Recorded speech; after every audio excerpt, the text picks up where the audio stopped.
নবকুঞ্জ মহাযজ্ঞের সূচনা, বর্ণাঢ্য কলস যাত্রায় ভক্তদের ঢল। দীর্ঘ 14 বছর পর আবারও আধ্যাত্মিক আবহে মুখরিত হয়ে উঠল তুলিনের নবকুঞ্জ ধাম। তুলিন অঞ্চল নবকুঞ্জ ধাম কমিটির উদ্যোগে শুরু নবকুঞ্জ মহাযজ্ঞ 2026। শ্রী শ্রী পাগল রাঘবানন্দ বাবার স্মরণে আয়োজিত এই 9 দিনব্যাপী ধর্মীয় অনুষ্ঠানে ভক্তদের মধ্যে ব্যাপক উৎসাহ লক্ষ্য করা গিয়েছে। 25শে বৈশাখ তুলিনের সুবর্ণরেখা নদীর মকর মেলা ঘাট থেকে বর্ণাঢ্য কলস যাত্রার মাধ্যমে অনুষ্ঠানের শুভ সূচনা হয়। বিভিন্ন এলাকা থেকে আগত ব্রতীদের অংশগ্রহণে গোটা এলাকা ভক্তিমূলক পরিবেশে ভরে ওঠে। কলস যাত্রার পাশাপাশি হরিনাম সংকীর্তনেও অংশ নেন অসংখ্য ভক্ত।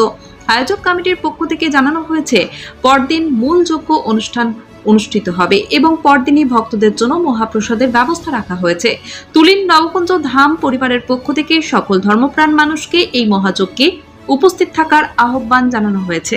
আজ আমাদের শ্রী রাঘবানন্দ বাবার স্মরণে আমরা 14 বছর পরে নবকুঞ্জ আজকে আমরা কলস যাত্রা আরম্ভ করছি। আজ থেকে আমাদের নবকুঞ্জ শুরু হচ্ছে। তাই আজকে মহিলারা সব ভক্তগণরা সব আপনারা এসেছেন, যারা কলস যাত্রা এই কলস নিয়ে আমরা হরি মন্দিরে যাব। এর কারা করছে? এটা আমাদের তুলিনবাসীরা। নবকুঞ্জ 14 বছর পরে হলো একটু ছিল, করতে পারি নাই, আর্থিক অবস্থা খারাপ ছিল, তার জন্য লকডাউন। আর কদিন ধরে চলবে? 9 দিন চলবে। আমরা বলতে চাই যে আমরা এটা সাধু শ্রী শ্রী পাগল রাঘবানন্দ বাবার প্রতিষ্ঠিত একটা হরি মন্দির।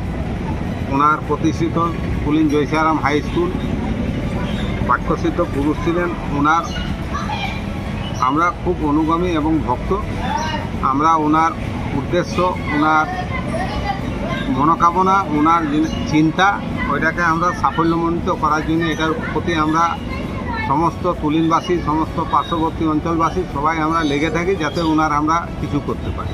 নবকুঞ্জের উদ্দেশ্যটা একটা আমাদের হিন্দু ধর্মের মধ্যে একটা এটা অন্তর্গত, যার ফলে আমরা 14 বছর পরে একটা আমরা সুযোগ পেয়েছি, যার জন্য সর্বসম্মিলিত হিসাবে আমরা এটাতে কদম রেখেছি।